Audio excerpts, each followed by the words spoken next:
విగ్రహ ఆరాధన అనేది కూడా అందరూ చేయలేరు కదా. లో ఉంటుంది, ఓకే అందరూ పెట్టారు. ఇక్కడ దేవత యొక్క శక్తి చాలా అవసరం. ఓకే దేవత విగ్రహాన్ని పెట్టుకున్నంత మాత్రాన దేవత ఉండదు. ఉండదు. ఆ వ్యక్తి నన్ను అంటున్నాడు, భవానీ మాత విగ్రహాన్ని పెట్టుకుంటున్నాం స్వామి, ఆర్డర్ ఇచ్చాము అన్నాడు.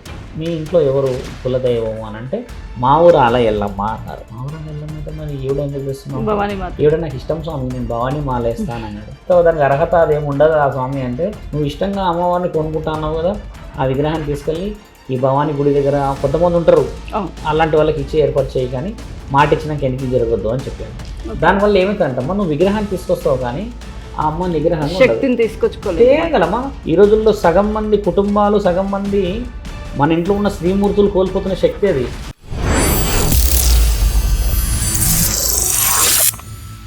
నమస్తే, వెల్కమ్ టు వాయు న్యూస్. ఈరోజు మనతో శివరుద్ర సాధువు గారు ఉన్నారు.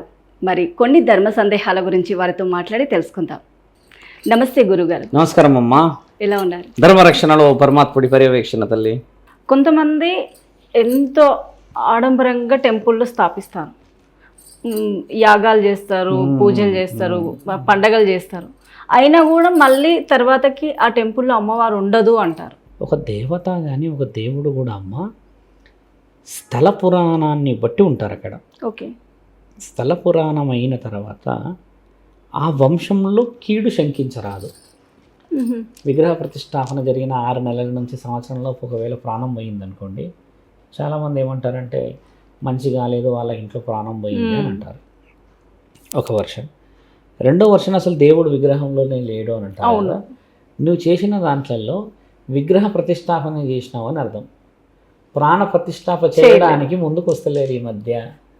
మళ్ళీ తిరకాసు క్వశ్చన్. ఇప్పుడు మళ్ళీ ఇంకెవరో ఎగబడతారో, ఎందుకు చెప్తున్నాడు రుద్ర వచ్చి అట్లా చెప్తున్నాండి. ప్రాణ ప్రతిష్టాపన చేయడానికి సుమారు 11 మంది పురోహితులతో, 2 రోజుల వేద మంత్రాలతో, సుమారు 1000-1500 మందితో అన్నదాన కార్యక్రమాలు చేసి, ఈ కథ కేవలం పెళ్లి కథ చెప్పే వాళ్ళు వస్తారు, కొంతమంది ఉంటారు ఒగ్గు కథలు, వాళ్ళతో 3 రోజుల కథలు చెప్పించి, అది కూడా నైట్ పూట చెప్పించాలి, పొద్దున పూట కాదు, నైట్ పూట చెప్పించి పొద్దంతా వేద మంత్రాలు, తర్వాత గట్టి మేళాలు, వివిధ విధమైన అమ్మవారికి చీరలు, 7 రంగుల చీరలు పెట్టి, 5 రకాల పువ్వులు పెట్టి, 5 రకాల పండ్లు పెట్టి, అమ్మవారి యొక్క ఆ విషయ వివరణలు అద్దంలో చూసి, అద్దంలో నుంచి అమ్మవారిని మళ్ళీ చూసి, నూనెలో చూసి, ఇట్లా ఇన్ని కోరికలల్లా డబ్బు వృధా అవుతుంది, కానీ ఓపికతో భక్తి అయితలేదు. ఒక వేద మంత్రం చదువుతుంటమ్మా, అవతల వ్యక్తికి పూనకం వచ్చేటట్టు చదువుతాను లేదు అసలు. ఓ ఏం పోతుందో కూడా తెలుస్తలేదు, వాళ్ళు ఏం చెప్తున్నారో అర్థం ఉండదు. వేద పఠనంలలో కొంతమంది ఇంకా మహానుభావులు ఉన్నారు బాగా చెప్పేవాళ్ళు. విగ్రహ ప్రతిష్టాపన చేసిన విగ్రహం పేరు ప్రఖ్యాతలు సంపాదించడం చాలా తక్కువ. ప్రాణ ప్రతిష్ఠత చేసిన విగ్రహ ప్రతిష్ఠ వేరు, ప్రాణ ప్రతిష్ఠత వేరు. ప్రాణ ప్రతిష్ఠ చేసిన విగ్రహాన్ని ఎవరూ లేని సమయంలో అమావాస్య రోజు కానీ, గ్రహణం రోజు కానీ, పౌర్ణమి రోజు కానీ ఒక చిన్న పిన్ను ఉంటుంది కదా, పిన్ని తీసుకెళ్ళి ఇలా గీకి చూడండి, రక్తం వస్తుంది. ఎన్ని టెంపుల్లో ప్రాణ ప్రతిష్ఠ చేసిన విగ్రహం ప్రత్యేకత అది. ప్రాణ ప్రతిష్ఠ చేసిన విగ్రహ ప్రతిష్ఠ అది. నేను ఓపెన్ గా ఛాలెంజ్ చేసి చెప్తున్నా, చాలా మంది కామెంట్లో పెట్టచ్చు కూడా. ప్రాణం ఉంటది ఆ విగ్రహంలో, అదే ప్రాణ ప్రతిష్ఠ. ఆ ప్రాణ ప్రతిష్ఠత చేపించిన విగ్రహాలు ఈ రోజులు ఎన్నై. చాలా భాగ్యనగరంలో ఓ మహాంకాళి కూర్చొని ఉంది, ఎల్లమ్మ తల్లి కూర్చొని ఉంది, పెద్దమ్మ తల్లి కూర్చొని ఉంది, ఇటు కట్టమైసమ్మ కూర్చొని ఉంటాడు, భద్రకాళి కూర్చొని ఉంది.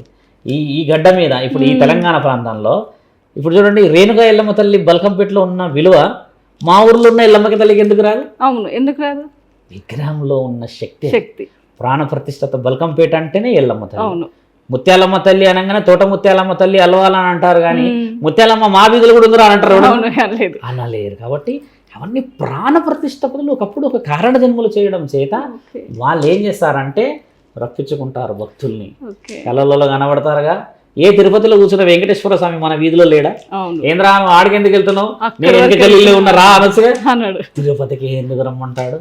అవును, అక్కడ చాలా విన్నాము. ఆయన జుట్టును పట్టుకుంటే రియల్ మనిషి, ఇప్పుడు మన వచ్చిందంటారు, కదిలిందంటారు, గుగ్గురు ఇక్కడ బొట్టు పెడితే కూడా మెత్తగా తగులుతుంది రాయి. ఇవన్నీ ప్రాణ ప్రతిష్టాపన కార్యక్రమాలు అందరూ చేయాలని కోరుతున్నాం. చాలామంది పురోహితులు కానీ, పీఠాధిపతులు, మతాధిపతులు ఈ మధ్య డిస్కషన్ చేస్తున్నారు, రుద్ర మాట్లాడాలి మనం, విగ్రహాల విలువలు రావాలి. అదేందో మన అదృష్టం బాగా గమనించమ్మా. మహాకుంభమేళ అయిన తర్వాత రామ మందిరం కట్టిన తర్వాత చాలా గుడిలు కడుతున్నారు మన దగ్గర. Okay. ఎంత ఆనందం అవుతుంది తెలుసా అమ్మ, ఎన్ని ఫోన్లు అమ్మ తెలుసా, విగ్రహ ప్రతిష్టాపన ఉంది రండి అని, లేకపోతే మీరు ఊరేగింపులో పాల్గొనాలని అటు ఇటు అంటుంటే ఎంత ఆనందం అవుతుంది అంటే అమ్మ, అసలు గడిచిన ఇన్నేళ్లలో జరిగినది ఒక 2 ఏళ్లలో జరుగుతుంది. అవును, అంటే కరోనా తర్వాత ప్రాణం విలువ బాగా తెలిసి పుణ్యం విలువ పెరిగింది. ఇప్పుడు యాక్చువల్లీ రేపు ఎల్లుండి మా ఊర్లో కూడా టెంపుల్ చేస్తున్నారుగా. ఈ విలువ ఏమవుతుంది అంటే అమ్మ, ఎంత ఆనందం అవుతుంది చూడు. అసలు భక్తి అనేది పెరిగిందంటే ఎంత ఆనందం అవుతుంది అంటే, నేను ఎక్కడా లేని ఈ సుఖం ఎక్కడ వస్తుంది తెలుసా అమ్మ, అందరం కలిసి జై శ్రీరామ్ జై శ్రీరామ్ జై శ్రీరామ్ అన్నప్పుడు, అందరు జై శ్రీరామ్ అన్నప్పుడు ఎక్కడ లేని ఉత్సాహం వస్తుంది. హరహర మహాదేవ్ అని అంటారు. ఇప్పుడు సంభాజీ మహారాజ్ చూసాం, ఎక్కడ లేని ఉత్సాహం వచ్చింది కదా. ఇలాంటి ఉత్సవాలు బాగా రావాలి, అందరు గౌరవించబడాలి. అందరి వల్ల, సాధువుల వల్ల, కుటుంబాల వల్ల, అందరి వల్ల దేశం గౌరవించబడ్డది అనుకోమ్మా. ఈ జన్మకి ఇంకంతకంటే అర్థం ఉందా? ఈ శరీరం 1000 ఏళ్ళు బతికింది అనుకోండి, మట్టిలకే 1000 ఏళ్ళు బతికింది కదా అని చెప్పేసి ఆకాశంలో కాదు కదా. ఈ మట్టిలకు పోయే శరీరం కోసం జీవితం మొత్తం మనం ఎన్ని కష్టాలు పడతాం. కాబట్టి ఏంటంటమ్మా, జీవితం ఒక చిత్రపటం తల్లి. ఆ పటానికి పువ్వుల దండ పెట్టాలని ఆశించేటట్టుగా ఉండాలి ఆ పటం. కానీ ఎవడర వీడు ఇటు ముంగట అనేటట్టు ఉండకూడదు, అర్థమైందా? అది ధర్మం. కాబట్టి ఇలాంటి ఇంటర్వ్యూస్ చేస్తూ ఉండండి, నేను మళ్ళీ వస్తూ ఉంటా. చాలా సంతోషం గురువుగారు, చాలా చక్కటి ఇన్ఫర్మేషన్ ఇచ్చారు. అసలు నాకు తెలియనటువంటి ఎన్నో విశేషాలను తెలియజేశారు. అలాగే ప్రేక్షకులకు కూడా చాలా చక్కగా వివరించారు. నమస్కారం. చూశారు కదా, మనకున్నటువంటి ధర్మ సందేహాల గురించి ఎంతో చక్కగా వివరించారు శివరుద్ర సాధు గారు.